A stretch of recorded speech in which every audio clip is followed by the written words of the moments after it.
दोस्तों, हमारे सत्य सनातन धर्म में आए दिन कोई ना कोई पर्व त्योहार आते रहते हैं और उन सभी त्योहार का अपने आप में एक अलग ही महत्व होता है। लेकिन इन सभी तिथियों में, इन सभी त्योहारों में एक ऐसा त्योहार है जिसका महत्व सभी तिथियों में सर्वाधिक होता है, और वो तिथि है अक्षय तृतीया। पौराणिक ग्रंथों के अनुसार इस दिन जो भी शुभ कार्य किए जाते हैं उनका अक्षय फल मिलता है। इसी कारण इसे अक्षय तृतीया कहा जाता है।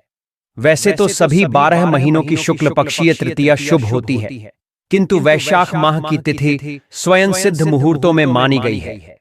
पौराणिक मान्यताओं के अनुसार यही वह दिन है जिस दिन भगवान श्री कृष्ण ने द्रौपदी के बुलाने पर आकर उसकी रक्षा की थी। साथ ही साथ इसी दिन से त्रेता युग की शुरुआत हुई थी। इसलिए आज से सभी मांगलिक कार्य किए जाते हैं। कहा जाता है वैशाख की तरह कोई माह नहीं, सतयुग की तरह कोई युग नहीं, वेद की तरह कोई शास्त्र नहीं, और गंगा की तरह कोई तीर्थ नहीं, और इसी तरह अक्षय तृतीया की तरह कोई दूसरी तिथि नहीं। अक्षय यानी कि कभी ना नष्ट होने वाली तिथि, और अक्षय तृतीया को सर्वश्रेष्ठ मुहूर्त कहा गया है। शास्त्रों में इस तिथि को स्वयं सिद्ध मुहूर्त माना गया है। अक्षय तृतीया पर सुख समृद्धि के लिए सोना चांदी खरीदना शुभ माना जाता है। मान्यता है कि इस दिन सोना चांदी हीरा खरीदने से हमारी संपत्ति कभी क्षय नहीं होती एवं निरंतर बढ़ती रहती है। तो दोस्तों, अब हम बात करेंगे साल 2025 में अक्षय तृतीया कब है, 29 मई या 30 मई, और साथ ही जानेंगे अक्षय तृतीया का पर्व इतना महत्वपूर्ण क्यों है कि इसे गर्मियों की धनतेरस कहा जाता है। इसके शुभ योग, पूजा विधि के बारे में, इस दिन क्या करें क्या न करें, इस दिन किस चीज की खरीदारी करनी चाहिए, और इस दिन किए जाने वाले कुछ चमत्कारी उपायों के बारे में आज की वीडियो में हम आपको अक्षय तृतीया से संबंधित पूरी जानकारी देने वाले हैं। आपको कहीं और जाने की जरूरत नहीं है, बस आपको वीडियो को पूरा देखना है, बिल्कुल भी बीच में स्किप करके नहीं देखना है, क्योंकि आधा अधूरा ज्ञान हमेशा हानिकारक होता है। तो उम्मीद करते हैं आप इस वीडियो को पूरा जरूर देखेंगे। लेकिन वीडियो को शुरू करने से पहले आप इस वीडियो को लाइक अवश्य कर दीजिए। और महाभारत के अनुसार अक्षय तृतीया के दिन ही भगवान श्री कृष्ण ने पांडवों की पत्नी द्रौपदी को पांडवों के अज्ञातवास के दौरान अक्षय पात्र भेंट किया था। अक्षय पात्र की विशेषता थी कि इसमें भोजन कभी खत्म नहीं होता था। जितनी मात्रा में जितना भोजन चाहिए चमत्कारिक ढंग से प्राप्त होता था। अक्षय तृतीया दिन ही वह खास अवसर था जिस दिन महर्षि वेद व्यास जी ने महाभारत लिखना शुरू किया था, और महाभारत में ही श्रीमद् भागवत गीता भी समाहित है। और इस दिन अगर आप गीता जी में समाहित 18वें अध्याय का पाठ करते हैं तो इससे अक्षय पुण्य की प्राप्ति होती है, जिससे जीवन सुखमय हो जाता है।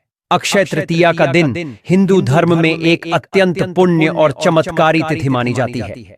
मान्यताओं के अनुसार यही वह दिन है जब द्वापर युग का समापन हुआ था। इसी पावन दिन के विषय में जब युधिष्ठिर ने भगवान श्री कृष्ण से पूछा कि अक्षय तृतीया का क्या महत्व है, तो भगवान श्री कृष्ण ने उन्हें बताया कि इस दिन किया गया हर रचनात्मक और सांसारिक कार्य अक्षय फल देने वाला होता है। इसका अर्थ यह है कि जो भी व्यक्ति इस दिन कोई शुभ कार्य करता है उसे उसका सकारात्मक और दीर्घकालिक परिणाम प्राप्त होता है। वर्ष 2025 में वैशाख मास की शुक्ल पक्ष की तृतीया तिथि 29 अप्रैल को शाम 5:31 पर प्रारंभ होगी, और यह तिथि 30 अप्रैल को दोपहर 2:01 पर समाप्त हो जाएगी। चूंकि तृतीया तिथि का सूर्योदय काल 30 अप्रैल को पड़ेगा, अतः अक्षय तृतीया इस वर्ष बुधवार 30 अप्रैल को मनाई जाएगी। अक्षय तृतीया पर खरीदारी करना अत्यंत शुभ माना जाता है। इस दिन लोग सोना, चांदी, धातु, वाहन, प्रॉपर्टी, वस्त्र आदि खरीदते हैं, और यह सब शुभ फलदायक माना जाता है। वर्ष 2025 में अक्षय तृतीया पर खरीदारी का शुभ मुहूर्त 30 अप्रैल को प्रातः 5:41 से दोपहर 2:12 तक रहेगा। यह कुल 8 घंटे 30 मिनट की अवधि होगी, जिसमें व्यक्ति अपनी इच्छानुसार कोई भी वस्तु खरीद सकता है। पूजा पाठ की दृष्टि से भी यह दिन अत्यंत महत्वपूर्ण है। अक्षय तृतीया के दिन भगवान विष्णु की विशेष पूजा करने का मुहूर्त 30 अप्रैल को सुबह 5:41 से दोपहर 12:18 तक रहेगा। इस दौरान भगवान श्रीहरि की आराधना, मंत्र जाप, ग्रंथ पाठ, पुराण श्रवण या कोई नया कार्य जैसे व्यापार आदि प्रारंभ किया जा सकता है। इस दिन यदि कोई व्यक्ति जीवन में कोई नई शुरुआत करता है तो वह दीर्घकालिक और शुभ फल देने वाली सिद्ध होती है। इस दिन के कुछ विशेष चौघड़ियां मुहूर्त भी हैं जो खरीदारी और अन्य शुभ कार्यों के लिए अत्यंत श्रेष्ठ माने जाते हैं। प्रातः 5:41 से 7:21 तक लाभ मुहूर्त रहेगा। इसके बाद 7:21 से 9 बजे तक अमृत मुहूर्त रहेगा और फिर 10:39 से 12:18 तक शुभ मुहूर्त रहेगा। इन समयों में सोना, चांदी या अन्य मूल्यवान वस्तुएं खरीदना अत्यंत लाभकारी माना गया है। अक्षय तृतीया की एक विशेषता यह भी है कि इसे अब्बूझ मुहूर्त कहा जाता है, यानी इस दिन पंचांग देखने की आवश्यकता नहीं होती, पूरा दिन ही शुभ माना जाता है। फिर भी यदि कोई विशेष शुभ मुहूर्त को ध्यान में रखे तो फल और भी उत्तम होता है। अक्षय तृतीया के दिन देवी पार्वती और नर नारायण की पूजा करने का विधान है। यही वह दिन है जब बद्रीनाथ धाम के कपाट श्रद्धालुओं के दर्शन हेतु खुलते हैं। वृंदावन स्थित प्रसिद्ध श्री बांके बिहारी जी के मंदिर में भी इस दिन का विशेष महत्व है, क्योंकि वर्ष भर में केवल आज के दिन ही श्री बांके बिहारी जी के चरणों के दर्शन होते हैं, अन्यथा उनके चरण वस्त्रों से ढके रहते हैं। अक्षय तृतीया का महत्व एक कथा के माध्यम से और भी स्पष्ट होता है। प्राचीन काल में धर्मदास नामक एक वैश्य हुआ करता था, जो ब्राह्मणों में अटूट श्रद्धा रखता था और अत्यंत सदाचारी था। उसका परिवार बहुत बड़ा था और वह सदैव चिंता में रहता था। एक दिन उसने अक्षय तृतीया व्रत के महत्व को सुना और इस व्रत को पूर्ण श्रद्धा से किया। उसने गंगा स्नान किया, देवी देवताओं की पूजा की, अपने इष्ट और कुल देवी देवताओं को नमस्कार किया। उसने गोले के लड्डू, पंखा, जल से भरे घड़े, नमक, सत्तू, दही, चावल, गुड़, सोना, वस्त्र आदि ब्राह्मणों को दान में दिए। हालांकि उसकी पत्नी इससे प्रसन्न नहीं थी और उसे बार बार मना करती रही, फिर भी धर्मदास अपने निर्णय पर अडिग रहा। बुढ़ापे और रोगों से पीड़ित होने के बावजूद वह हर वर्ष अक्षय तृतीया का व्रत करता रहा और कभी धर्म व दान से विमुख नहीं हुआ। अगले जन्म में वही धर्मदास कुशावती का राजा बना। अक्षय तृतीया के पुण्य प्रभाव से वह अत्यंत वैभवशाली, धनी और प्रतापी बना, किंतु फिर भी धर्म से कभी विचलित नहीं हुआ। इसलिए यह माना जाता है कि अक्षय तृतीया पर जो भी व्यक्ति दान करता है वह पुण्य को प्राप्त करता है और उसका अगला जन्म भी पुण्यमय, सुख समृद्धि से परिपूर्ण होता है। यह तिथि केवल धार्मिक दृष्टि से ही नहीं, बल्कि जीवन में नए आरंभ के लिए भी अत्यंत उत्तम मानी जाती है। साथ ही साथ यह खास दिन में आप अपने जो स्वजन हैं, जो पुत्र गण हैं, उनके द्वारा अगर कोई पाप किया गया है, जाने अनजाने अपराध है, या फिर आपने स्वयं नहीं, आपके परिवार में किसी ने जाने अनजाने अपराध किया है, तो सच्चे मन से इस दिन ईश्वर से आप क्षमा प्रार्थना करते हैं तो भगवान आज के दिन सभी के अपराधों को क्षमा करते हैं और आपको सद्गुण प्रदान करते हैं। अब हम जानेंगे अक्षय तृतीया की पूजा विधि। इसके लिए ब्रह्म मुहूर्त में उठकर स्नानादि से निवृत्त होकर सूर्य नारायण को जल अर्पित करना चाहिए। अपने घर के मंदिर में आप चौकी लगाकर पूजा कर सकते हैं, या अपने नजदीक के कोई भी श्री हरि नारायण के मंदिर में कलश की स्थापना करके पूजा संपन्न कर सकते हैं। अक्षय तृतीया की पूजा आराधना में कलश की स्थापना का अत्यंत महत्वपूर्ण स्थान है। मतलब आप कलश स्थापना के बगैर अक्षय तृतीया की पूजा विधि को संपन्न नहीं कर सकते हैं। कलश की स्थापना करके विधि विधान से लक्ष्मी नारायण की पूजा करके धूप दीप अर्पित करके मां लक्ष्मी और श्री हरि विष्णु के मंत्रों का जाप अवश्य करना चाहिए। खीर का भोग अर्पित करें। सफेद मिठाई या दूध से निर्मित मिठाई का भोग लगाना उत्तम होता है। अपने सामर्थ्य के अनुसार और सच्ची श्रद्धा भक्ति से आपको भोग लगाना चाहिए। श्री हरि नारायण आपके भोग को अवश्य ही स्वीकार करेंगे। इसके बाद आप आरती करके क्षमा याचना कर लीजिए। क्षमा याचना करना अत्यंत आवश्यक होता है, क्योंकि अगर हमारे से पूजा में कोई भी भूल चूक गलती होती है, उससे हमें तत्काल पूजा के समय पूजा आरती करने के बाद भगवान जी से क्षमा याचना मांग लेते हैं। तो हमारी पूजा में जो भी गलती हुई है, भूल चूक हुई है, उसके लिए हमें प्रभु जी जरूर क्षमा कर देते हैं। अक्षय तृतीया में दान पुण्य का अत्यंत महत्वपूर्ण स्थान है। आप किसी भी चीज का दान कर सकते हैं, जो भी आपका सामर्थ्य है उसके अनुसार आप दान कर सकते हैं। लेकिन इस दिन जल से भरा कलश अवश्य दान करना चाहिए। एक कलश में जल भरकर उसमें थोड़ी चीनी शक्कर डालकर मीठा जल करके किसी ब्राह्मण को दक्षिणा के साथ दान कर देना चाहिए। इससे आपके जीवन में सुख समृद्धि आएगी। साथ ही आपके जीवन में अगर आर्थिक तंगी है तो उससे भी छुटकारा आपको मिल जाएगा। तो अब जानते हैं इस दिन क्या करना चाहिए दोस्तों। अक्षय तृतीया का दिन मां लक्ष्मी को प्रसन्न करने का दिन कहा जाता है। अगर इस दिन मां लक्ष्मी के मंत्रों का हम अधिक से अधिक जाप करते हैं तो इससे हमें जन्म जन्मांतर के लिए मां लक्ष्मी की कृपा प्राप्त होती है। इस दिन मां लक्ष्मी श्री हरि नारायण के पूजा पाठ करके विष्णु सहस्त्र नाम का हमें पाठ करना चाहिए। इस दिन श्री सूक्त या कणकधारा का पाठ भी कर सकते हैं। कोई भी महालक्ष्मी के मंत्र का जाप आप कर सकते हैं। महालक्ष्मी का बीज मंत्र है ओम महालक्ष्मी नमः। आप इस मंत्र का जाप 108 की संख्या में अधिक से अधिक करके अपने जीवन का उद्धार कर सकते हैं। जीवन में सुख समृद्धि और खुशियां ला सकते तो आप जरूर उस दिन इस मंत्र का जाप करिए। आपके घर के आसपास जो भी मंदिर है, देवी देवताओं का मंदिर है, उनकी पूजा आराधना जरूर करनी चाहिए। दीपदान करिए। शिवालय जाकर पंचामृत से शिव जी का अभिषेक अवश्य करना चाहिए। गंगा जल से आप विशेष रूप से अभिषेक करिए, क्योंकि इस दिन शिव जी का आप पंचामृत व गंगा जल से अभिषेक करते हैं तो 100 पूजा के बराबर माना जाता है। अगर आपको आर्थिक तंगी है तो आप गन्ने के रस से शिव जी का अभिषेक करें और शिव तांडव का पाठ करिए। इस तरीके से आप भोलेनाथ जी से प्रार्थना करें कि मेरे घर में मां लक्ष्मी का वास हो, स्थायी रूप से मां लक्ष्मी वास करें। मेरे घर में तो यह कार्य अक्षय तृतीया पर आपको अवश्य करना चाहिए। अब बात करते हैं इस दिन से जुड़ी एक अत्यंत रहस्यमयी परंतु सरल साधना की। केवल 5 रुपये की एक गुप्त वस्तु, जिसे अगर आप इस दिन खरीदकर अपने घर में स्थापित कर लेते हैं तो मान लीजिए आपके जीवन के समस्त संकट, दरिद्रता और दुर्भाग्य का नाश हो सकता है।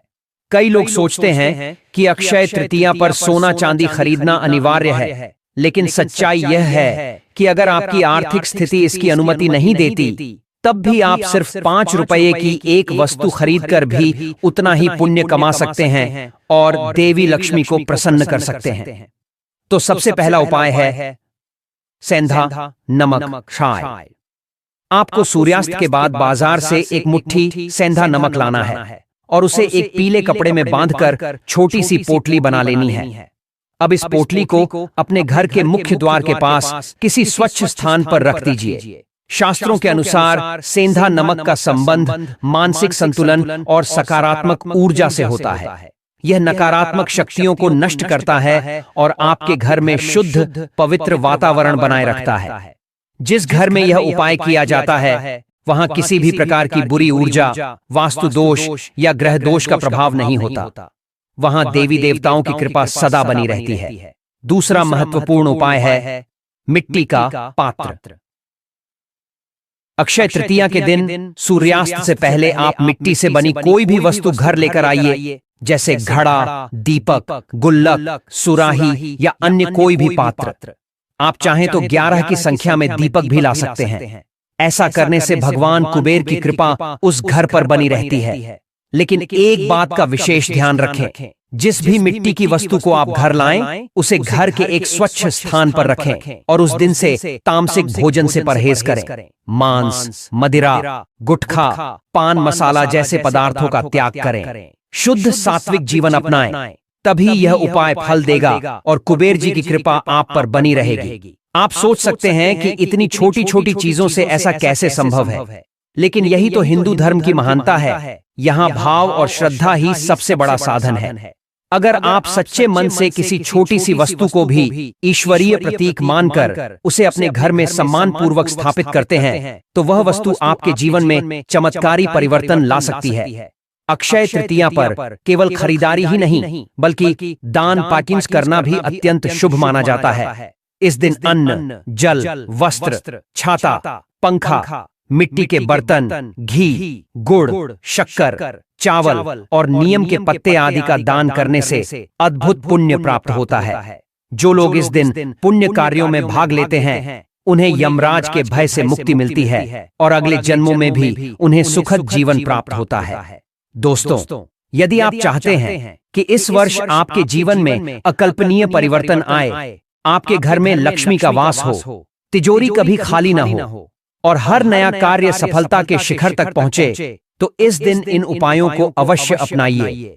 कोई भी चीज छोटी नहीं होती, बस आपका भाव, आपकी नीयत और श्रद्धा सबसे बड़ी होती है। अगर आप भी इस वर्ष माता लक्ष्मी और भगवान विष्णु की कृपा से धनवान बनना चाहते हैं, अपने जीवन से दुख दरिद्रता को मिटाना चाहते हैं और चाहते हैं कि आपके परिवार में हमेशा प्रेम, सुख और समृद्धि बनी रहे, तो इस वीडियो को सच्चे मन से अंत तक देखें। इसे अपने परिवार और दोस्तों के साथ जरूर साझा करें। अब हम जानते हैं, वैशाख के इस अति पावन महीने में भूलकर भी ये काम मत करना, वरना माता लक्ष्मी आपसे हो जाएगी नाराज, घर में आएगी कंगाली और गरीबी। दोस्तों, गुरुजी ने अपनी अभी अभी की ही कथा में बताया है कि वैशाख के पूरे एक महीने तक गलती से भी महिलाओं को यह 3 काम नहीं करनी चाहिए। ऊपर से इस बार कि वैशाख मास अपने साथ बेहद ही श्रेष्ठ एवं शुभ योगों को लेकर आई है, जो आपके जीवन को पूर्ण रूप से बदल कर रख देगा, आपकी किस्मत बदल देगा। इसलिए विशेषकर इस बार वैशाख के इस अति पावन महीने में आपको इन कामों को करने की मनाही है। अगर कोई भी स्त्री हो या पुरुष बिना जानकारी के इन कामों को करता है, तो उससे माता लक्ष्मी एवं भगवान श्री हरि विष्णु जी रुष्ट हो जाते हैं और उसे आजीवन निराश रहना पड़ता है। दोस्तों, हमारे हिंदू धर्म में सभी 12 महीनों में वैशाख के महीने का एक अलग ही महत्व है। स्कंद पुराण के अनुसार ये महीना स्वयं भगवान श्री लक्ष्मी नारायण जी को समर्पित बताया गया है। यदि कोई भी व्यक्ति इस पूरे एक महीने में यह 7 काम करता है, तो उसके दरवाजे से ही माता लक्ष्मी लौट जाती है। खासकर सुहागन महिलाएं इस बात का विशेष ध्यान रखें, वरना घर में आएगी गरीबी।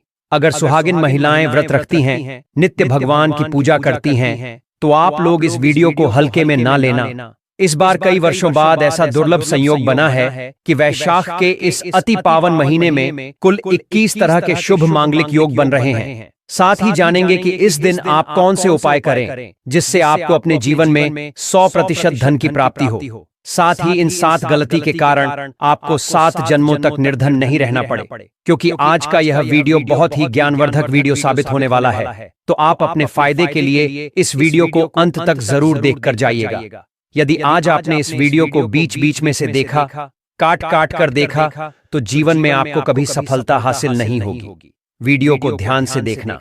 आज की इस वीडियो में आप लोगों को वैशाख के महीने में वह ऐसी कौन सी 7 गलतियां हैं जो आपको नहीं करना चाहिए, एवं इस दिन आपको क्या खाना चाहिए और क्या नहीं खाना चाहिए जिससे परिवार में दोष न लगे, और इस महीने में किए जाने वाले उपाय भी बताऊंगा, और आपको इस दिन किन किन बातों का ध्यान रखना है, और इसी के साथ इस महीने आपको कौन से 3 काम करने से बचना चाहिए। यह सारी जानकारी हम आपको इस वीडियो में देंगे। इस वीडियो को देखने के बाद आपको कोई और वीडियो देखने की जरूरत नहीं पड़ेगी। तो चलिए दोस्तों, वीडियो में आगे बढ़ते हैं। अगर आप भी चाहते हैं कि माता रानी का आशीर्वाद आप पर सदैव बना रहे, तो वीडियो को लाइक करें, चैनल को सब्सक्राइब करें और कमेंट बॉक्स में जय श्री लक्ष्मी नारायण जरूर लिखें, और अपने फायदे के लिए, अपनी गरीबी दूर करने के लिए इस वीडियो को पूरा देखकर जाना, तभी आपको लाभ की प्राप्ति होगी।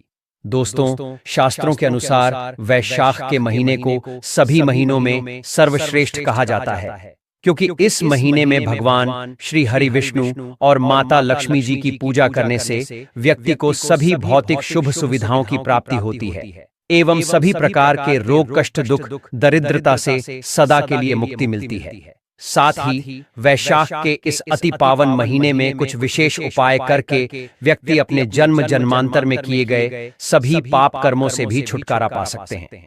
अगर इस महीने आप भगवान की सच्चे मन से पूजा अर्चना करते हैं, तो आपकी किस्मत रातों रात बदल जाएगी। लेकिन जितना इस महीने में माता लक्ष्मी जी प्रसन्न होती है, उतना ही 3 काम करने से क्रोधित हो जाती है। धर्मशास्त्र में कुछ कार्यों को करने की मनाही होती है, जिसके बारे में शायद कम ही लोग जानते होंगे। दोस्तों, अक्सर देखा गया है कि कई लोग अपने घर में भगवान की खूब पूजा पाठ करते हैं, सारे व्रत त्योहार रखते हैं, लेकिन फिर भी उनके जीवन में कष्ट, दुख, तकलीफ, मुसीबतें आती ही रहती हैं, जिस वजह से कई बार हमारा विश्वास भी भगवान पर से डगमगाने लगता है। यहाँ तक कि कई लोग भगवान के अस्तित्व को भी मानने से इनकार कर देते हैं। लेकिन बहुत ही कम लोग यह बात जानते हैं कि हमारे जीवन में जो दुख तकलीफ आती है, जो मुसीबतें हमें आती हैं, वह हमारे ही द्वारा पिछले जन्म अथवा इस जन्म में किए गए पाप कर्मों का परिणाम है, जो हमसे जाने अनजाने में बने हैं। इसलिए भगवान ने हम मनुष्य के लिए वैशाख के महीने को सभी पाप कर्मों से निवृत्ति पाने के लिए ही बनाया है। इसीलिए इस महीने में सुख समृद्धि के लिए, अपने परिवार, अपने बच्चों की तरक्की के लिए सभी लोगों को भगवान श्री हरि विष्णु एवं माता लक्ष्मी जी की सच्चे मन से पूजा अर्चना करनी चाहिए। लेकिन शास्त्रों में यह भी बताया गया है, अगर कोई भी मनुष्य वैशाख के इस महीने में इन 7 कामों में से किसी भी एक काम को गलती से भी कर देता है, तो पूरे जीवन उसके द्वारा किए गए सभी पुण्य समाप्त हो जाते हैं, जिससे जीवन में धन का नाश होने की संभावना हमेशा रहती है, क्योंकि ये पूरा महीना श्री लक्ष्मी नारायण का होता है और हर व्यक्ति के घर में लक्ष्मी जी का होना बहुत जरूरी होता है, क्योंकि आजकल बिना माता लक्ष्मी की कृपा से जीवन अत्यधिक कष्ट से भरा हो जाता है। इसी के साथ जानते हैं कि इस महीने आपको क्या करना चाहिए, क्या नहीं करना चाहिए। सबसे पहले तो चलिए भक्तों, आपका ज्यादा समय बर्बाद न करते हुए वीडियो को शुरू करते हैं। देखिए भक्तों, सबसे पहली बात तो ये कि हमारे हिंदू धर्म एवं प्राचीन ग्रंथों में इस महीने की महत्वता का वर्णन है। इस महीने सिर्फ एक दिन भगवान की सच्चे मन से पूजा पाठ करने से आपको एकादशी तिथि के बराबर पुण्य की प्राप्ति होगी। वही कोई व्यक्ति अगर रोज शास्त्रों में बताए गए इन उपायों को करता है एवं कुछ विशेष गलतियां करने से बचता है, तो यकीन मानिए दोस्तों, उस व्यक्ति के जीवन में फिर कभी कोई दुख तकलीफ, रोग शोक का स्थान नहीं रह जाता और व्यक्ति जन्म मृत्यु के बंधन से मुक्त हो जाता है। इस महीने भगवान आप पर प्रसन्न हो गए तो आप मान के चलिए कि आपके जीवन का कायाकल्प हो जाने से कोई नहीं रोक सकता है एवं ऐसे व्यक्ति मरणोपरांत बैकुंठ धाम को प्राप्त होते हैं। शास्त्रों के अनुसार इस अत्यंत ही पुण्य एवं मंगलकारी महीने पर कुछ ऐसे कार्य हैं जिनको करना वर्जित बताया गया। ऐसा करने से व्यक्ति को जीवन में कई तरह की परेशानियों का सामना करना पड़ता है और भगवान विष्णु की नाराजगी, माता लक्ष्मी की नाराजगी का भी सामना करना पड़ता है। आइए जानते हैं कि वैशाख के इस अति पावन एवं पवित्र महीने में कौन से कार्य हैं जिनको भूलकर भी नहीं करना चाहिए। तो दोस्तों, सबसे पहला कार्य जो है वह माता तुलसी से जुड़ा हुआ है। जी हाँ दोस्तों, तुलसी जो हम सभी सनातनी भाई बहनों के घरों की शोभा होती हैं, इन्हें माता लक्ष्मी का प्रतिरूप भी कहा जाता है। भगवान श्री हरि विष्णु एवं उनके अवतारों को तुलसी के पत्ते अवश्य ही अर्पित किए जाते हैं। लेकिन इस बात का आपको विशेष रूप से ध्यान रखना चाहिए कि रविवार, मंगलवार, शुक्रवार, एकादशी, पूर्णिमा एवं अमावस्या के दिनों में आप या आपके परिवार के कोई भी सदस्य तुलसी मां के पत्तों को ना तोड़े, ना ही उन्हें स्पर्श करें। साथ ही साथ विशेषकर एकादशी, रविवार एवं मंगलवार के दिन तुलसी माता में जल भी अर्पण नहीं करना चाहिए, क्योंकि इन तिथियां में माता तुलसी भगवान श्री हरि विष्णु जी के लिए व्रत रखती हैं और तुलसी माता में आपका यह जल चढ़ाना माता तुलसी के व्रत को खंडित कर देगा, जिस वजह से आपको पुण्य की जगह माता के क्रोध का सामना करना पड़ सकता है। साथ ही साथ महिलाएं भूलकर भी बाल खोलकर तुलसी मैया की पूजा ना करें, क्योंकि जो स्त्री बाल खोलकर भगवान की पूजा करती है उसे पुण्य की प्राप्ति नहीं होती। इससे उल्टा आपको दोष लग सकता है। इसके अलावा अगर आप तुलसी माता में जल अर्पित कर रहे हैं तो इस बात का ध्यान रखें कि जल आपको सूर्योदय से पहले एवं सूर्यास्त के बाद नहीं देना है एवं शाम के समय में हर रोज तुलसी माता के सामने एक दीपक जरूर प्रज्वलित करें। चलिए जानते हैं दूसरी गलती के बारे में, जिसे कि हमें वैशाख के महीने में नहीं करना चाहिए। हमारे धर्मशास्त्र में स्पष्ट लिखा हुआ है कि वैशाख का संपूर्ण महीना स्वयं भगवान श्री हरि विष्णु, माता लक्ष्मी जी एवं भगवान हनुमान का होता है। ऐसे में यदि कोई भी व्यक्ति गलती से भी इस महीने में मांस मदिरा का प्रयोग करता है तो व्यक्ति 7 जन्मों तक वंशहीन हो जाता है और ऐसे लोग आकस्मिक दुर्घटना के शिकार भी हो सकते हैं। इसीलिए इस महीने में महिलाएं एवं पुरुष घर में तामसिक चीजों का प्रयोग ना करें और ना ही अपने घर के किसी भी सदस्य को करने दें। ठीक है ना? चलिए दोस्तों, अब हम जानते हैं तीसरी गलती के बारे में, जिसे कि आपको इस पूरे महीने भूलकर भी नहीं करनी चाहिए। तो देखिए दोस्तों, वैशाख माह में व्रत रखने के महत्व को बहुत ज्यादा बताया गया है। पूर्णिमा के दिन व्रत रखकर भगवान श्री लक्ष्मी नारायण एवं हनुमान जी की पूजा आराधना करने से व्यक्ति को श्रेष्ठ पुण्य फलों की प्राप्ति होती है। लेकिन शिव महापुराण में कुछ खास लोगों के बारे में बताया गया है जो यदि पूर्णिमा का व्रत रख लेते हैं तो इसका खामियाजा उनके पूरे परिवार को भुगतना पड़ सकता है। तो दोस्तों, सबसे पहले पूर्णिमा का व्रत गर्भवती स्त्री को निराहार रहकर नहीं करना चाहिए। इससे गर्भ में पल रहे शिशु पर बुरा प्रभाव पड़ सकता है। यदि व्रत रखना आवश्यक हो तो एक बार अपने चिकित्सक से परामर्श जरूर ले लें। वहीं दोस्तों, दूध पीते बच्चे एवं दवाइयों पर निर्भर बुजुर्ग लोगों को भी पूर्णिमा का व्रत नहीं रखना चाहिए।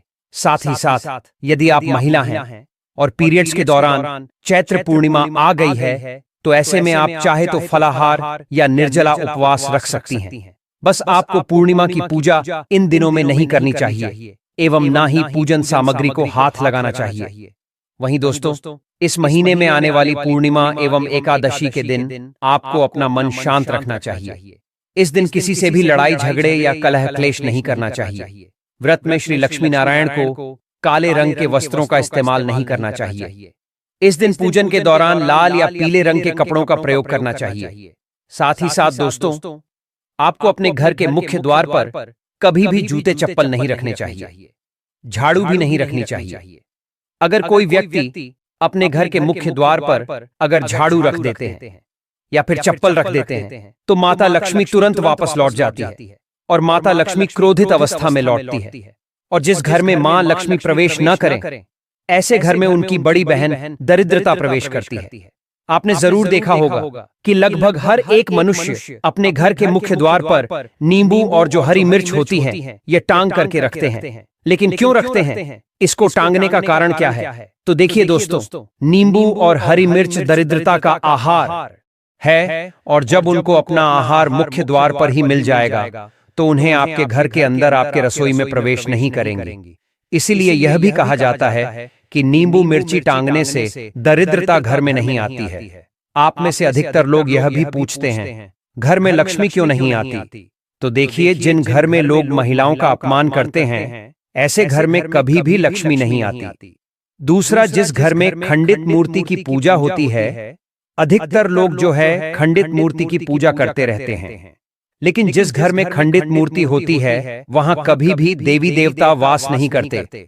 तो चलिए दोस्तों, अब हम जान लेते हैं कि वैशाख के दिनों में और कौन से कार्य ऐसे हैं जिन्हें आपको नहीं करने चाहिए। लेकिन उससे पहले दोस्तों, आप लोगों से हाथ जोड़कर रिक्वेस्ट है कि हम आप लोगों के लिए जो भी वीडियो बनाते हैं उसमें हमें बहुत मेहनत लगती है।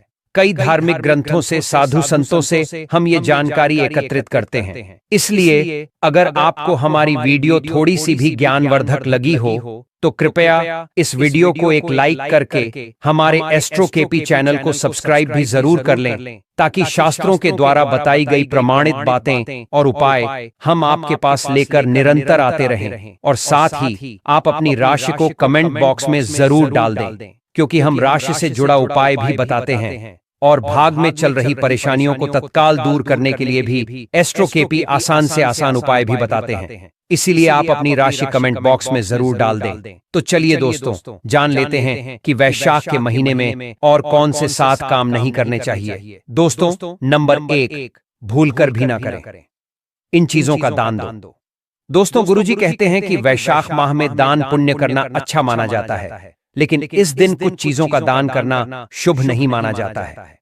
इस महीने किसी भी व्यक्ति को सरसों के तेल का दान करते हैं तो आपसे माता लक्ष्मी रुष्ट हो सकती हैं एवं इस महीने आपको दिन में सोने के लिए भी मना किया गया। साथ ही इस दिन लोहा या लोहे से निर्मित वस्तु भी शनिवार, एकादशी एवं पूर्णिमा के दिनों किसी को भी नहीं देना चाहिए। दोस्तों, अगला तामसिक चीज जैसे कि मांस मदिरा का दान आपको इस दिन भूलकर भी नहीं करना चाहिए। इससे आपकी कुंडली में माता लक्ष्मी और शुक्र ग्रह का भाव कमजोर हो जाता है। वहीं पूरे महीने पति पत्नी को भूलकर भी एक दूसरे से लड़ाई नहीं करनी चाहिए। माना जाता है कि इस मतभेद से बड़ी परेशानी पैदा हो जाती है। इस महीने ऐसा कोई भी काम ना करें जिससे दाम्पत्य जीवन में परेशानी आ जाए। इसी के साथ दोस्तों, आपको इस पूरे महीने काले रंग की वस्तुओं का दान करने से भी बचना चाहिए। महिला या पुरुष किसी को भी नाखून एवं बाल सिर्फ सोमवार, बुधवार एवं शुक्रवार को ही काटना चाहिए। जी हाँ दोस्तों, कई सारे लोग रविवार के दिन स्कूल, कॉलेज एवं ऑफिस में छुट्टी होने के कारण रविवार को ही बाल एवं नाखून कटवा लेते हैं। लेकिन दोस्तों, हमारे देश में ये परंपरा अंग्रेजों द्वारा स्थापित की गई थी, जिनका अध्यात्म से कोई वास्ता नहीं था, लेकिन धीरे धीरे करके यही प्रथा बन गई। लेकिन यदि आपके पास थोड़ा भी वक्त है तो आप इन्हीं 3 दिनों में अपना 6 कर्म करें, क्योंकि इस महीने इस 3 दिनों के अलावा एकादशी एवं पूर्णिमा तिथि को बाल, दाढ़ी एवं नाखून कटवाने से व्यक्ति से सभी पुण्य समाप्त हो जाते हैं। साथ ही पूर्णिमा, एकादशी एवं गुरुवार के दिन बाल धोने से बचना चाहिए। इस दिन बाल धोने से कुंडली में चंद्रमा का भाव कमजोर हो जाता है, जिससे व्यक्ति के आर्थिक जीवन पर बहुत बुरा प्रभाव पड़ता है। लगातार हर पूर्णिमा पर बाल धोने से व्यक्ति कंगाल भी हो सकता है, इसलिए आप ऐसी गलती भूलकर भी ना करें दोस्तों। अगली चीज, इस महीने किसी स्त्री का अपमान ना करें। वैसे तो स्त्री का अपमान केवल 1 महीने नहीं बल्कि कभी भी नहीं करना चाहिए। माता लक्ष्मी को स्त्री का स्वरूप माना जाता है। ऐसे में अगर आप बात करें वैशाख के महीने की, तो इस महीने यदि आप किसी स्त्री को अपमानित करते हैं तो इसे माता लक्ष्मी का अपमान माना जाता है। जिन घरों में महिला का सम्मान नहीं किया जाता है वहां माता लक्ष्मी कभी नहीं आती है। शास्त्रों में कहा भी गया है, यत्र नार्यस्तु पूज्यन्ते रमणते तत्र देवता, मतलब जहां स्त्रियों की पूजा होती है वहां देवता निवास करते हैं। तो इस बात का विशेष तौर पर आप ख्याल रखें। इसके अलावा वैशाख के इस पूरे महीने आपको मांसाहार भूलकर भी नहीं करना चाहिए। साथ ही साथ अल्कोहल पीने से भी बचना चाहिए। अगर संभव हो तो वैशाख के महीने में पूर्ण सात्विक भोजन करें। इस दिन मांस, मदिरा का सेवन करने से घर में अशांति आती है और माता लक्ष्मी नाराज हो जाती है। ग्रंथों और शास्त्रों में वैशाख मास को अत्यंत पावन और पुण्यदायक बताया गया है। यह मास न केवल तप, दान, जप और व्रत का माह है, बल्कि यह आत्मशुद्धि, संयम और साधना का अवसर भी है। ऐसा माना जाता है कि इस पूरे महीने में जो भी व्यक्ति श्रद्धा और नियम पूर्वक भगवान विष्णु का पूजन करता है उसे सभी सांसारिक सुखों की प्राप्ति होती है और अंत में मोक्ष का मार्ग प्रशस्त होता है। वैशाख मास में मन, वाणी और कर्म की शुद्धता अत्यंत आवश्यक मानी गई है। इस मास में विशेष रूप से यह ध्यान रखना चाहिए कि मन में किसी भी प्रकार के नकारात्मक विचार न आने पाएं, विशेषकर बच्चों के प्रति। हमारे धर्म में बालक रूप में ईश्वर की उपस्थिति मानी जाती है, इसलिए किसी भी बच्चे के प्रति द्वेष, क्रोध या प्रतिशोध जैसी भावनाएं रखना शुभ नहीं माना जाता। यह समय है अपने भीतर प्रेम, करुणा और सहिष्णुता का संचार करने का। भगवान विष्णु को अत्यंत प्रिय तुलसी का पूजन इस मास में विशेष फलदायक होता है। लेकिन शास्त्रों में उल्लेख है कि वैशाख के महीने में माता तुलसी स्वयं व्रत रखती हैं, अपने पुत्र के लिए उपवास करती हैं। अतः इस अवधि में भूलवश भी तुलसी के पत्ते नहीं तोड़ने चाहिए और न ही तुलसी को जल चढ़ाना चाहिए। ऐसा करने से पूजन की पवित्रता भंग होती है और इसके विपरीत प्रभाव पड़ सकते हैं। इस माह में बड़ों का सम्मान और सेवा अत्यंत पुण्यदायी मानी गई है। विशेषकर वृद्ध महिलाओं की सेवा और गायों को पानी पिलाना अत्यंत शुभ फल प्रदान करता है। गौ सेवा का महत्व तो इतना अधिक है कि कहा गया है, इस मास में एक बार भी यदि आपने श्रद्धा से गाय माता की पूजा कर दी तो वह 1000 अश्वमेध यज्ञों के बराबर फल प्रदान करती है। गाय को न केवल धन और स्वास्थ्य की दात्री माना गया है, बल्कि वह देवी लक्ष्मी का ही एक दिव्य स्वरूप मानी जाती है। इस माह के दौरान शनिवार और शुक्रवार जैसे विशेष दिनों का धार्मिक दृष्टि से विशेष महत्व है। शनिवार के दिन चांदी से बनी वस्तुएं, फर्नीचर अथवा मशीनरी संबंधी चीजें खरीदना शुभ माना गया है। यह घर परिवार पर लक्ष्मी कृपा बनाए रखने का एक सरल उपाय माना गया है। वहीं शुक्रवार के दिन, जो स्वयं माता लक्ष्मी को समर्पित है, किसी भी प्रकार का आर्थिक लेन देन वर्जित बताया गया है। इस दिन न किसी को उधार देना चाहिए, न ही किसी से उधार लेना। ऐसा करने से घर में स्थायी तंगी और अशांति का प्रवेश हो सकता है। यदि आप चाहते हैं कि आपके जीवन में सुख शांति बनी रहे तो शनिवार के दिन एक विशेष उपाय अवश्य करें। कमल के फूल पर आसीन माता लक्ष्मी की एक सुंदर तस्वीर बाजार से लाकर अपने घर के मंदिर में स्थापित करें। फिर उन्हें सुगंधित पुष्प, धूप और दीप से श्रद्धा पूर्वक पूजन करें। यह साधारण कार्य नहीं, बल्कि देवी को अपने घर आमंत्रित करने जैसा है। और ऐसा करने से जीवन में शांति और समृद्धि स्थायी रूप से निवास करने लगती है। इसी प्रकार एक और अद्भुत उपाय है। शनिवार को एक स्वच्छ सिक्का माता लक्ष्मी के समक्ष रखें और पहले देवी का पूजन करें, फिर उसी श्रद्धा से उस सिक्के की पूजा करें। दिन भर वह सिक्का मंदिर में रखा रहने दें और अगले दिन उसे लाल कपड़े में बांधकर अपने पास सुरक्षित रख लें। ऐसा करने से आपके भाग्य में अत्यंत शुभ परिवर्तन होने लगते हैं और आपके जीवन में सौभाग्य का एक नया द्वार खुलता है। वैशाख मास में यदि व्रत करने का संकल्प लिया जाए तो उसकी शुरुआत दशमी तिथि से करनी चाहिए। इस दिन से ही सात्विक भोजन ग्रहण करना चाहिए और मन को शांत और एकाग्र करने का प्रयास करना चाहिए। एकादशी के दिन ब्रह्म मुहूर्त में उठकर पवित्र स्नान करें, सूर्य को अर्घ्य दें और AUM सूर्याय नमः मंत्र का जप करें। इसके बाद घर के मंदिर में भगवान विष्णु और माता लक्ष्मी की पूजा करें। केसर मिश्रित दूध से अभिषेक करें, तुलसी सहित मिठाई का भोग अर्पित करें और दीप जलाकर विधिवत आरती करें।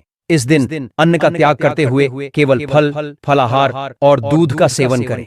यह भी मान्यता है कि यदि वैशाख मास में श्रद्धा से गौ माता को विशेष रूप से कुछ अर्पित किया जाए तो मात्र 11 दिनों में जीवन में ऐसे चमत्कारी परिवर्तन आ सकते हैं जिसकी कल्पना भी पहले नहीं की गई हो। यही कारण है कि इस मास को मोक्षदायक, कल्याणकारी और समस्त दोषों से मुक्ति दिलाने वाला माना गया है। इसलिए यदि आप भी चाहते हैं कि आपके जीवन में सुख, शांति, समृद्धि और सौभाग्य का वास हो तो इस वैशाख मास को एक आध्यात्मिक साधना का पर्व मानते हुए नियम, श्रद्धा और निष्ठा के साथ बिताएं। भगवान विष्णु और माता लक्ष्मी की कृपा आप पर सदैव बनी रहे। इस महीने को लेकर हमारे शास्त्रों में विशेष रूप से वर्णन मिलता है। कहा गया है कि जो भी मनुष्य इस वैशाख पूर्णिमा के दिन भगवान सूर्य नारायण की पूजा उपासना करता है और जल में एक गुप्त चमत्कारी वस्तु मिलाकर अर्पित करता है, उसके जीवन में सभी प्रकार की भौतिक सुख सुविधाएं अपने आप आने लगती हैं। भगवान सूर्यदेव की कृपा से उसकी सभी मनोकामनाएं पूर्ण होती हैं। जीवन के समस्त कष्टों से सदा के लिए मुक्ति मिलती है और भगवान श्री हरि विष्णु एवं माता लक्ष्मी की कृपा से उसके जीवन में इतना धन बरसता है कि वह व्यक्ति धनवान, मालामाल और करोड़पति तक बन सकता है। हमारे हिंदू धर्म में यदि किसी ग्रंथ को सबसे पवित्र और दिव्य माना गया है तो वह वेद है। वेदों को स्वयं भगवान की वाणी कहा गया है और हमारी संस्कृति में कुल 4 वेदों का उल्लेख मिलता है। इन चारों वेदों में भगवान सूर्य नारायण के महत्व को विस्तार से बताया गया है। यजुर्वेद में भगवान सूर्य को सृष्टि के नेत्र कहा गया है, यानी कि भगवान सूर्य की कृपा से ही इस संपूर्ण सृष्टि का संचालन होता है। वहीं अथर्ववेद में यह बताया गया है कि सूर्य देव हृदय की दुर्बलता को हरने वाले हैं। इसका अर्थ यह है कि यदि किसी व्यक्ति को हृदय से संबंधित कोई रोग है और वह व्यक्ति भगवान सूर्य की नियमित रूप से पूजा अर्चना करता है तो उसके हृदय रोग धीरे धीरे समाप्त हो जाते हैं और वह व्यक्ति दीर्घायु तथा स्वस्थ जीवन जीता है। सूर्य पुराण में भी भगवान सूर्य नारायण के महत्व को सर्वोच्च स्थान दिया गया है। उसमें यह कहा गया है कि समस्त सृष्टि की उत्पत्ति का मूल कारण केवल सूर्य देव ही हैं और वे ही इस संपूर्ण ब्रह्मांड की आत्मा हैं। सूर्य देव ही सृष्टि के सृजनकर्ता, पालनकर्ता और विनाशक हैं। इसलिए हर मनुष्य को अपने जीवन में नियम पूर्वक प्रतिदिन भगवान सूर्य को जल अर्पित करना चाहिए। यदि किसी कारणवश प्रतिदिन जल चढ़ाना संभव न हो तो कम से कम वैशाख पूर्णिमा जैसे पावन पर्व पर सूर्य देव को जल अवश्य अर्पित करना चाहिए। आज की इस वीडियो में हम आपको बताने जा रहे हैं कि भगवान सूर्य नारायण को जल चढ़ाने से क्या क्या लाभ होते हैं और साथ ही हम आपके जीवन से जुड़ी तमाम परेशानियों का समाधान भी बताएंगे, जिसे आप केवल वैशाख पूर्णिमा के दिन भगवान सूर्य को जल अर्पित करके पा सकते हैं। यह वीडियो न केवल आपके लिए बल्कि आपके पूरे परिवार के हर सदस्य के लिए अत्यंत ही महत्वपूर्ण है। इसलिए कृपया इस वीडियो को अंत तक पूरा जरूर देखें और इसे अपने प्रियजनों के साथ साझा करें ताकि वे भी बताए गए उपायों को करके अपने जीवन में सकारात्मक परिवर्तन ला सके। लेकिन दोस्तों, वीडियो में आगे बढ़ने से पहले अगर आप भी अपने जीवन में भगवान श्री सूर्य नारायण की विशेष कृपा पाना चाहते हैं तो कमेंट सेक्शन में जय श्री सूर्यदेव लिखकर हमारे इस चैनल एस्ट्रो केपी को जरूर सब्सक्राइब कर लें। भगवान सूर्यदेव के तेज, बल, पराक्रम और गुणों का वर्णन एक मुख से कर पाना संभव नहीं है। शास्त्रों में बताया गया है कि सूर्यदेव ही ऐसे देवता हैं जो हर मनुष्य को उसके कर्मों के अनुसार फल देते हैं। अगर कोई व्यक्ति श्रद्धा और नियम पूर्वक प्रतिदिन भगवान सूर्य की पूजा करता है, उन्हें जल चढ़ाता है, तो उसके जीवन के सभी दुख दूर हो जाते हैं। वहीं अगर कोई व्यक्ति सूर्यदेव का अपमान करता है, उन्हें गलत विधि से जल अर्पित करता है, तो वह घोर पाप का भागी बनता है। ऐसे व्यक्ति के जीवन में समस्याओं की भरमार हो जाती है और वह लगातार कठिनाइयों का सामना करता है। इसलिए सूर्यदेव को जल अर्पण करते समय विशेष सावधानी और शुद्धता का पालन करना आवश्यक है। शास्त्रों में भगवान सूर्य को स्वयं नारायण का अंश कहा गया है और वैशाख का यह पावन महीना सूर्य नारायण का ही महीना माना जाता है। वैशाख पूर्णिमा का यह दिन इसलिए भी विशेष हो जाता है क्योंकि इसी दिन पवन पुत्र महाबली हनुमान जी का जन्म हुआ था। अतः यह दिन सूर्य उपासना और हनुमान जी की भक्ति के लिए अत्यंत उत्तम माना गया है। भगवान श्री कृष्ण ने भी सूर्यदेव के महत्व का उल्लेख किया है। एक पौराणिक कथा के अनुसार श्री कृष्ण के पुत्र सांब को एक बार अपने कर्मों के फलस्वरूप कोढ़ रोग हो गया था। जब उन्होंने भगवान कृष्ण से इस रोग से मुक्ति का उपाय पूछा, तो उन्होंने उन्हें सूर्यदेव की उपासना करने, मंदिर बनवाने और नियमित रूप से जल अर्पित करने का आदेश दिया। जैसे ही सांब ने यह उपाय किया, उन्हें रोग से मुक्ति मिल गई। यह कथा आज भी यह सिद्ध करती है कि सूर्यदेव की उपासना से असाध्य रोग भी समाप्त हो जाते हैं। यहाँ तक कि आधुनिक विज्ञान ने भी यह स्वीकार किया है कि जब सूर्य की किरणें हमारे शरीर पर पड़ती हैं, तो उससे शरीर के सभी सूक्ष्म जीवाणु नष्ट हो जाते हैं और त्वचा संबंधी रोग दूर होते हैं। सुबह की सूर्य किरणें त्वचा और हड्डियों के लिए अत्यंत लाभकारी होती हैं। सूर्य ही एकमात्र ऐसा प्राकृतिक स्रोत है जो हमें शुद्ध और संपूर्ण रूप से विटामिन डी प्रदान करता है। ऐसे व्यक्ति जो नियमित रूप से भगवान सूर्य को जल चढ़ाते हैं, वे जीवन में रोग मुक्त रहते हैं। उनकी हड्डियां मजबूत होती हैं, शरीर बलशाली होता है और चेहरा तेजस्वी तथा आकर्षक बनता है। वे अपने जीवन में कभी पराजय का सामना नहीं करते और ऊंचाइयों को प्राप्त करते हैं। वहीं जो लोग सूर्यदेव का उपहास करते हैं या अपमान करते हैं, उनके बारे में शास्त्रों में कहा गया है कि वे जीवन में घोर नर्क का अनुभव करते हैं। अब बात करते हैं उन विधियों की जिनसे भगवान सूर्य को जल अर्पित करना चाहिए। अथर्ववेद में बताया गया है कि जो व्यक्ति सूर्य की ओर मुख करके शौच करता है, उसकी परछाई तक क्षमा योग्य नहीं होती। यह अत्यंत घोर अपराध है जिससे सदैव बचना चाहिए। सूर्यदेव को जल अर्पित करने के नियमों के अनुसार व्यक्ति को ब्रह्म मुहूर्त में उठकर स्नान आदि करके शुद्ध होकर पीले या हल्के लाल रंग के वस्त्र धारण करने चाहिए। तांबे के लोटे में जल लेकर उसमें कुछ विशेष सामग्री मिलाकर भगवान सूर्य के मंत्रों का जप करते हुए उन्हें जल अर्पित करना चाहिए। जल अर्पित करते समय ध्यान रहे कि उस जल के छींटे आपके ऊपर न पड़े, क्योंकि इसे सूर्यदेव का अपमान माना जाता है। साथ ही लोटे में अंगूठा नहीं लगना चाहिए और यदि आप हाथ से जल अर्पित कर रहे हैं तो तर्जनी और अंगूठा एक दूसरे से न मिले, अन्यथा यह राक्षसी मुद्रा बनती है जो पूजा में वर्जित है। अब जानते हैं कि इस वैशाख पूर्णिमा के दिन जल चढ़ाने वाले लोटे में कौन सी वस्तु मिलानी चाहिए जो आपके जीवन में अद्भुत परिवर्तन ला सकती है। यदि आपका मन एकाग्र नहीं रहता, पढ़ाई में मन नहीं लगता या आप किसी प्रतियोगी परीक्षा की तैयारी कर रहे हैं, तो आपको इस पूर्णिमा से शुरू कर नीले रंग का गुलाल जल में मिलाकर भगवान सूर्य को अर्पित करना चाहिए। इससे आपकी एकाग्रता में वृद्धि होगी और पढ़ा हुआ याद भी रहेगा। अगर कोई माता संतान प्राप्ति की इच्छा रखती है तो वह वैशाख के इस महीने से शुरू करके 41 दिनों तक भगवान सूर्य को अर्पित करने वाले जल में देसी गाय का शुद्ध घी और दूध मिलाकर ओम सूर्याय नमः और ओम भास्कराय नमः मंत्र का जप करते हुए जल अर्पित करें।